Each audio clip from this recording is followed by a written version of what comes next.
മറിയാസ് വേൾഡിലേക്ക് എല്ലാവർക്കും സ്വാഗതം.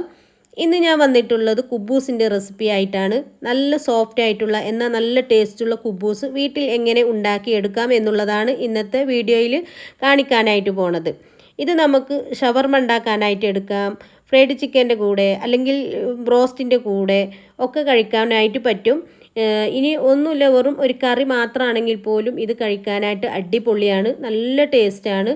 അപ്പോൾ ഇത് എങ്ങനെയാണ് ഉണ്ടാക്കുന്നതെന്ന് നമുക്ക് വീഡിയോ കണ്ടു നോക്കാം.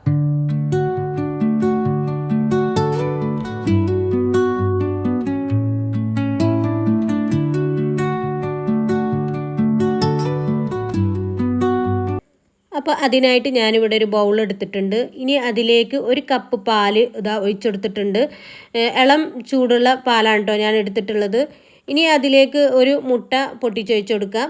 പിന്നെ അതിലേക്ക് വേണ്ടത് ഒരു ടേബിൾ സ്പൂണോളം പഞ്ചസാര, ഒരു 2 ടേബിൾ സ്പൂൺ ഓയിൽ, സൺഫ്ലവർ ഓയിലാണ് ഞാൻ എടുത്തിട്ടുള്ളത്. ഒരു 2 ടേബിൾ സ്പൂണോളം ഈസ്റ്റും ആവശ്യത്തിന് ഉപ്പും കൂടി ചേർത്ത് കൊടുത്തിട്ട് ഇത് അതുപോലെ നല്ലോണം ഒന്ന് ഇളക്കി കൊടുക്കുക.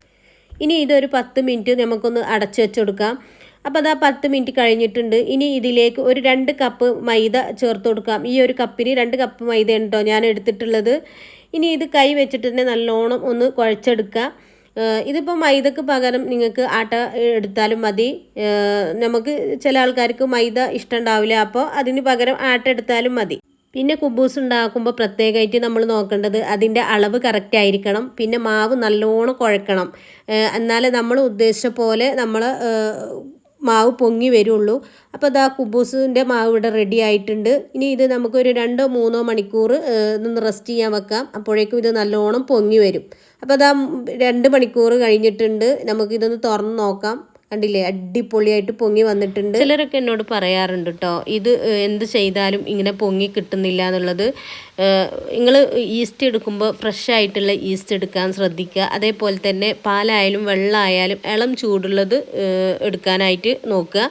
രണ്ടും കറക്റ്റ് ആണെന്നുണ്ടെങ്കിൽ ഈ മാവ് എന്തായാലും പൊങ്ങി വരും കേട്ടോ. അപ്പോൾ അതാ ഞാനിത് ഒരു 2 മണിക്കൂറാണ് കേട്ടോ വെച്ചിട്ടുണ്ടായിരുന്നത്. അപ്പോഴേക്കും മാവ് നല്ലോണം പൊങ്ങി വന്നിട്ടുണ്ടായിരുന്നു. ഇനി അതിൻ്റെ എയർ ബബിൾസൊക്കെ ഒന്ന് കളഞ്ഞെടുക്കുക. 1-2 പ്രാവശ്യം ഒന്നും കൂടെ കൗണ്ടർ ടോപ്പിലിട്ട് നല്ലോണം ഒന്ന് കുഴച്ചെടുക്കുക. എന്നിട്ട് ഇതാ ഇതുപോലത്തെ ഒരു കത്തി വെച്ചിട്ട് ഇതൊന്ന് കട്ട് ചെയ്തെടുക്കാം. അപ്പോൾ ഇതൊരു 14 പീസാക്കി കട്ട് ചെയ്തെടുത്തിട്ടുണ്ട്. ഇനി ഇതിൽ നിന്നും ഓരോന്നും എടുത്ത് ഇതുപോലെ ബോൾസാക്കി എടുക്കാം.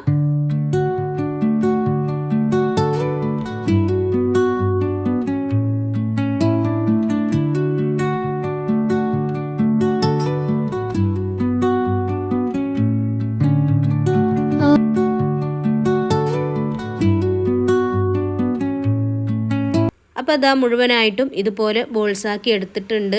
ഇനിയിപ്പോൾ ഇതിൽ നിന്നും ഓരോന്നും എടുത്ത് ഇതുപോലെ പരത്തിയെടുക്കുക. ഞാനിപ്പോൾ അത്രയ്ക്ക് അങ്ങോട്ട് വലിയ കുബൂസല്ല, എന്നാൽ അത്ര ചെറുതും അല്ല, ഒരു മീഡിയം സൈസിലുള്ള കുബൂസാണ് ഉണ്ടാക്കിയെടുക്കുന്നത്.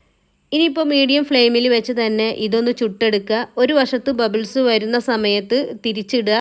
എന്നിട്ട് ഇത് മീഡിയം ഫ്ലെയിമിൽ തന്നെ ചുട്ടെടുക്കാൻ നോക്കുക. തീ ഒരിക്കലും കൂട്ടി വെക്കണ്ട, അങ്ങനെ ആവുമ്പോൾ ഉള്ളൊന്നും വേവാതെ വരും കേട്ടോ.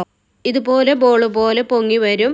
ബാക്കിയുള്ള കുബൂസും കൂടി നമുക്ക് ഇതുപോലെ ചുട്ടെടുക്കാം. അപ്പോൾ അതാ കുബൂസ് മുഴുവനായിട്ടും ചുട്ടെടുത്തിട്ടുണ്ട്. പിന്നെ പ്രത്യേകം ശ്രദ്ധിക്കേണ്ട ഒരു കാര്യം വെച്ചാൽ ഇത് ചുട്ടെടുക്കുമ്പോൾ തന്നെ കാസറോളിലിട്ട് മൂടി വെക്കണം. എന്നാൽ നമ്മുടെ കുബൂസ് നല്ല സോഫ്റ്റ് ആയിരിക്കും. ഇതുവരെ കുബൂസ് ശരിയാവാത്തവരുണ്ടെങ്കിൽ, അല്ലെങ്കിൽ ഇതുവരെ ഒന്ന് ട്രൈ ചെയ്യും കൂടി ചെയ്യാത്തവരാണെങ്കിൽ തീർച്ചയായിട്ടും ഒന്ന് ഉണ്ടാക്കി നോക്കണം. ബ്രോസ്റ്റ് ആയാലും ഫ്രൈഡ് ചിക്കൻ ആയാലും ബട്ടർ ചിക്കൻ ആയാലും ഷവർമക്കായാലും ഒക്കെ അടിപൊളിയാണ്, നല്ല ടേസ്റ്റാണ് കേട്ടോ ഈ ഒരു കുബൂസ് കഴിക്കാൻ. അപ്പോൾ തീർച്ചയായിട്ടും നിങ്ങൾ ഇതുപോലെ ഒന്ന് ഉണ്ടാക്കി നോക്കുക. എന്നിട്ട് നിങ്ങളെ അഭിപ്രായങ്ങളൊക്കെ ഒന്ന് അറിയിക്കുക. അപ്പോൾ ഇന്നത്തെ വീഡിയോ ഇത്രേ ഉള്ളൂ. വീഡിയോ മുഴുവനായി തന്നെ കണ്ടു നോക്കുക. വീഡിയോ ഇഷ്ടമായിട്ടുണ്ടെങ്കിൽ ഒന്ന് ലൈക്ക് ചെയ്യുക, നിങ്ങളെ ഫ്രണ്ട്സുകൾക്കൊക്കെ ഒന്ന് ഷെയർ ചെയ്ത് കൊടുക്കുക, ഒന്ന് സപ്പോർട്ട് ചെയ്യുക. ഇൻഷാ അള്ളാ മറ്റൊരു വീഡിയോ ആയിട്ട് വരുന്നത് വരേക്കും എല്ലാ കൂട്ടുകാർക്കും അസ്സലാമു അലൈക്കും, ബൈ.